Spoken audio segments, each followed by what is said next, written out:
For decades, fans believed Star Trek was a tale of teamwork and exploration, but William Shatner is finally revealing the chaos behind the cameras. Fistfights, sabotage, and feuds weren't just part of the script, they were happening on set. Why? Did one iconic scene almost cause the cast to walk off, and what secret decisions turned Shatner into the most hated man on set? Stick around because this isn't the Star Trek story you grew up with. William Shatner's life began in Montreal, Canada on March 22, 1931. His birth itself was dramatic. Montreal was buried under a record-breaking snowstorm at the time. Roads were so bad that his mother had to give birth at home. It was almost as if his life was meant to start with a big story. From a young age, Shatner showed a love for acting. At just 8 years old, he joined an acting school run by a well-known Canadian actress. By the time he was 10, he was already acting professionally. His first role was in a radio show called The Magic Flute for CBC. A couple of years later, he played Tom Sawyer in a local theater production and received high praise. People said he had a stage presence far beyond his age. It was clear early on that Shatner had something special. In 1948, Shatner started studying at McGill University. He wasn't the best student, and he even admitted later that he hardly went to class. But while he struggled with academics, he thrived in the school's theater scene.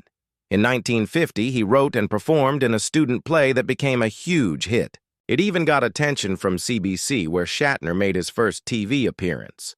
In 1956, Shatner decided to take a big risk and moved to New York City to pursue acting full-time. His first big opportunity came when he landed a role in the Broadway play, Tamburlaine the Great. It didn't last long, closing after only 20 performances. Still, for a young actor with no formal training, it was a big step forward. After Broadway, Shatner started appearing on television in the late 1950s and early 1960s. He was everywhere. Shows like Alfred Hitchcock Presents, The Defenders, and The Outer Limits kept him busy, but it was The Twilight Zone that really stood out. In 1960, he played a man obsessed with a fortune-telling machine in Nick of Time. Then, in 1963, he starred in Nightmare at 20,000 Feet, where he played a man terrified by a strange creature on the wing of an airplane. These roles showed how good Shatner was at playing characters on the edge of panic. In 1963, Shatner nearly became a TV star in a very different way. He starred in a pilot for a show called Alexander the Great, where he played the famous conqueror. Adam West, who would later become Batman, was also in the cast. The pilot focused on the Battle of Issus, showing Shatner's Alexander leading his army against the Persians. But the network decided not to pick up the show, and the pilot wasn't released until 1968 as a TV movie. If the show had gone forward, Shatner's career might have taken a completely different path, one that might never have led to Star Trek.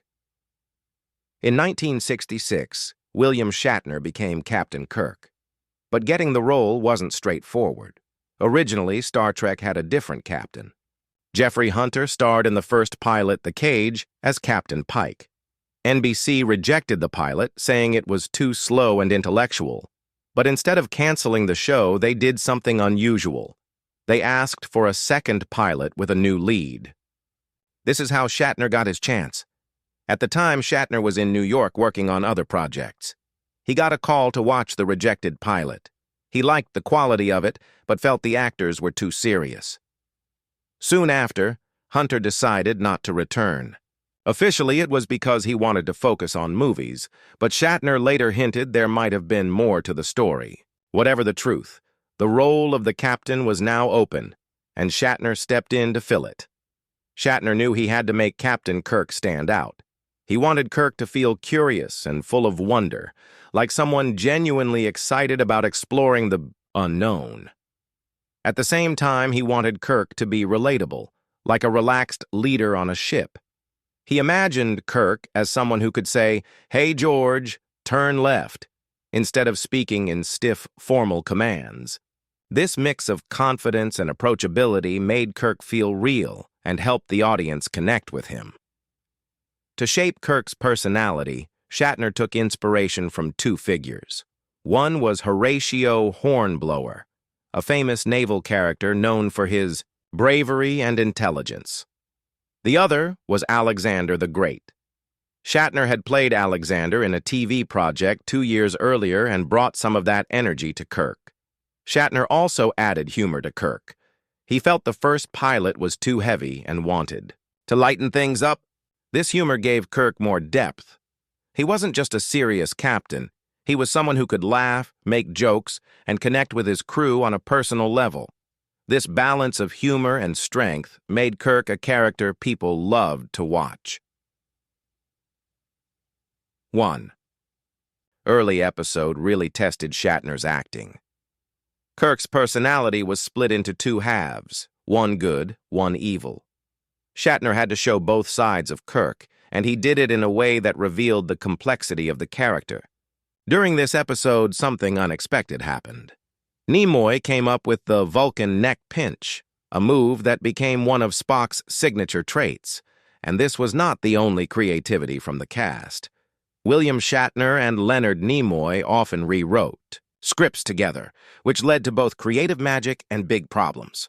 In 1967, during the Trouble with Tribbles, they spent 14 straight hours changing dialogue, especially for Kirk and Spock. This frustrated the episode's writer David Gerrold, since other characters' lines got cut.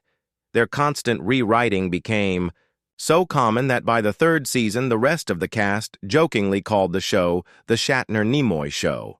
But it wasn't always a joke. On March 8, 1968, while filming The Paradise Syndrome, they had a heated argument with the director. Shatner wanted Kirk's memory loss scene to be dramatic and intense, while Nimoy thought it should be more subtle. The fight delayed filming for hours until producer Gene Roddenberry stepped in to calm things down.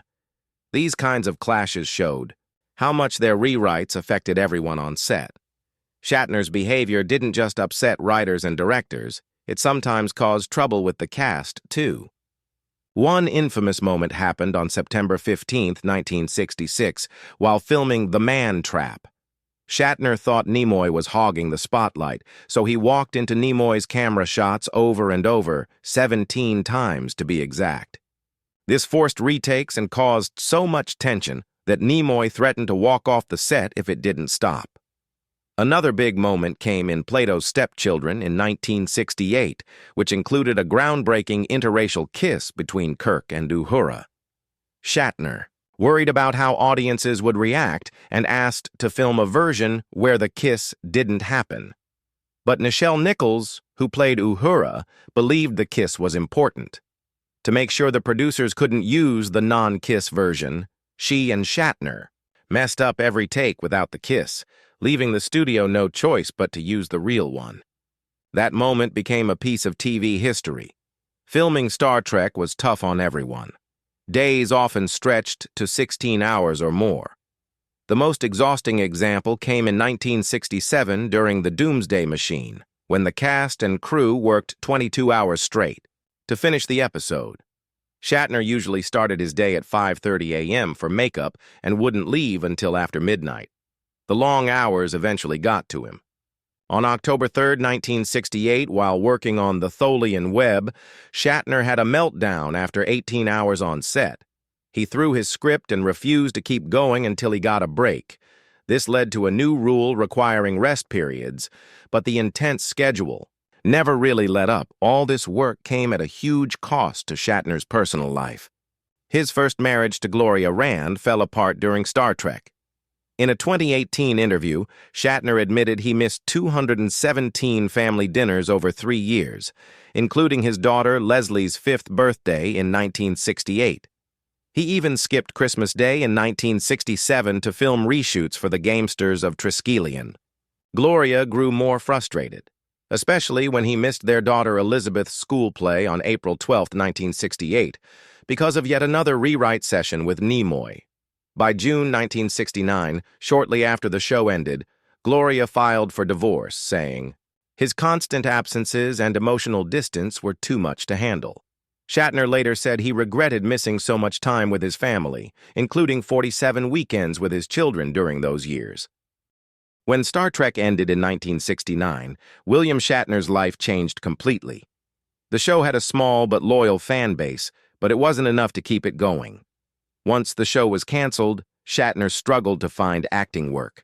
People couldn't see him as anyone other than Captain Kirk, and this made it almost impossible for him to land new roles. Just a few years earlier, he was seen as a rising star, even called the next Marlon Brando. Now he was out of work and unsure of what to do next. In the early 1970s, things went from bad to worse. Shatner had to take whatever roles he could find, even if they were in low-budget films that didn't help his career. He appeared in movies like Big Bad Mama, The Devil's Reign, and Kingdom of the Spiders. These weren't the kinds of projects he wanted to do, but he needed the money. People started to see him as just a sci-fi and horror actor, which made it even harder for him to break out of the typecasting that had followed him since Star Trek. With no steady income, he struggled to support his 3 daughters who were living with their mother in Beverly Hills. Shatner was so broke that he ended up living in a camper in the San Fernando Valley. He later called this period of his life simply that period, because it was so hard for him to talk about. The once famous actor was now homeless and doing whatever he could to make a little money. To make ends meet, Shatner took any job he could get, even if it was embarrassing. He would appear at small parties or events just to earn a few dollars. One Christmas, he didn't have enough money to buy presents for his daughters. Instead, he wrapped up things he already owned, like his Star Trek phaser, and gave them as gifts. It was a sad and humbling time, but Shatner never gave up. Then in 1979, everything changed. Star Trek was brought back as a film, and Shatner returned as Captain Kirk. With a $35 million budget, the movie was one of the most expensive films ever made at the time. Originally, Paramount had planned a new Star Trek TV show, but when Star Wars became a massive hit in 1977, they decided to make a movie instead. At first, Shatner wasn't sure about coming back, but a big paycheck and some control over the script convinced him. At 48 years old, he worked hard to get in shape, losing 25 lbs through strict dieting and exercise. Filming, however, wasn't easy. The script kept changing. Sometimes on the same day scenes were being shot.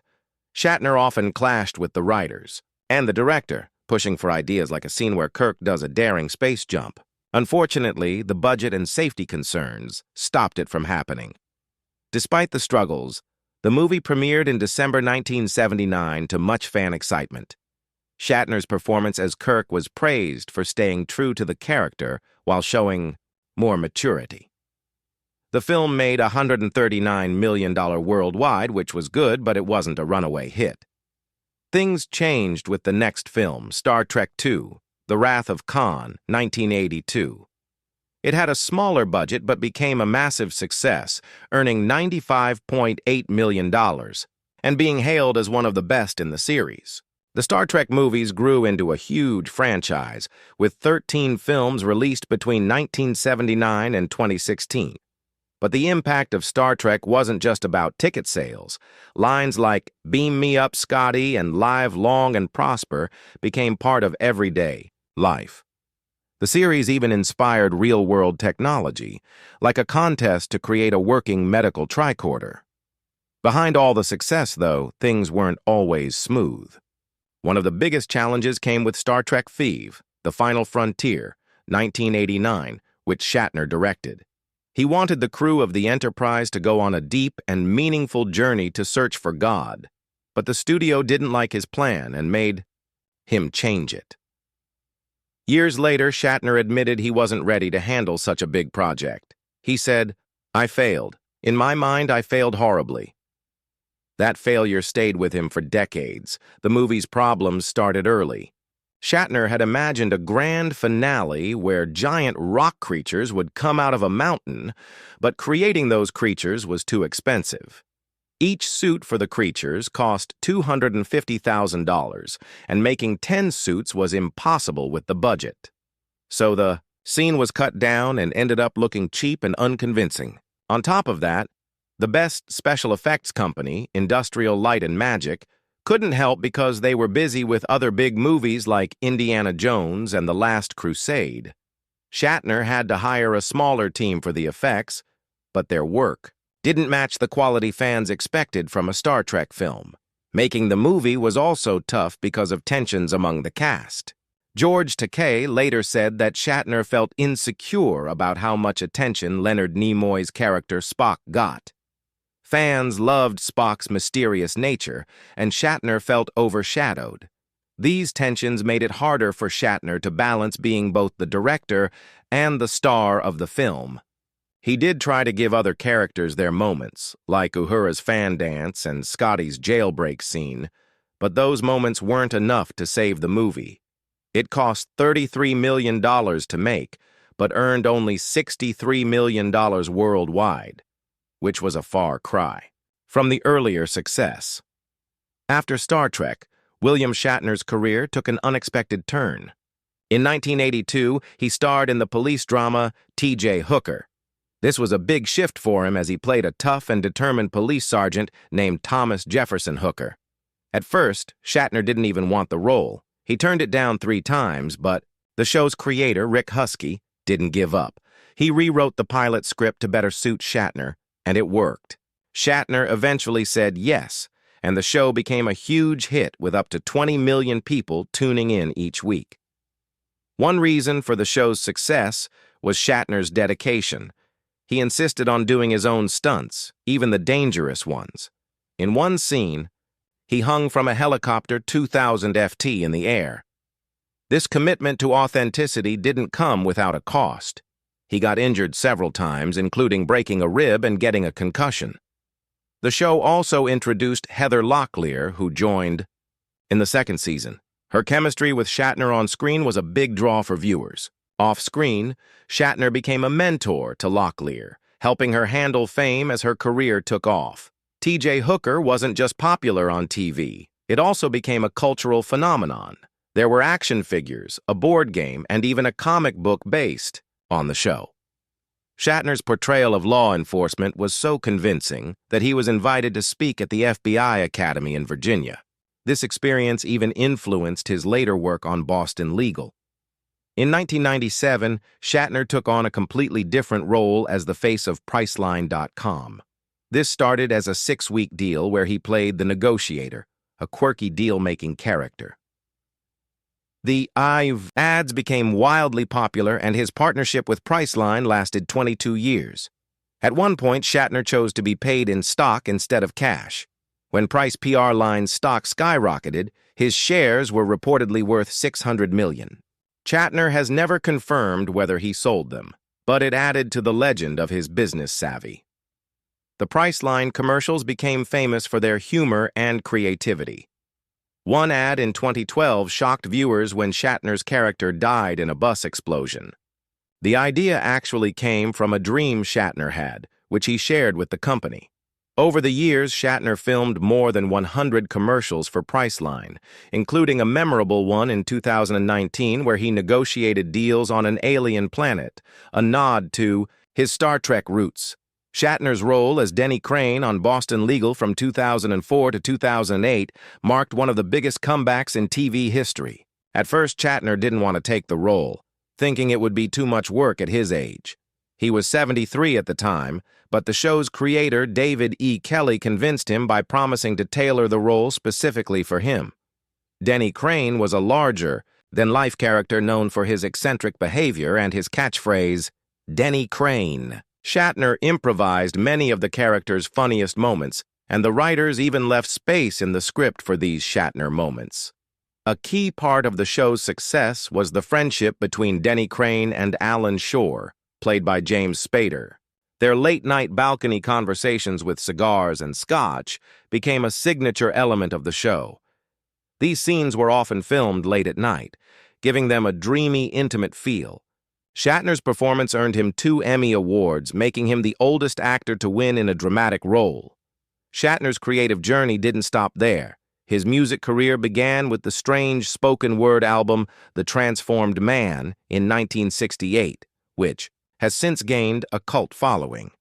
But in 2004, he surprised critics with Has Been, an album produced by Ben Folds that showed real musical depth. One track, Common People, became an unexpected hit, and Shatner even performed it live at the Glastonbury Festival at age 74.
As an author, Shatner has written over 30 books, including the best-selling Tech War series, which inspired a TV show, comics, and a video game.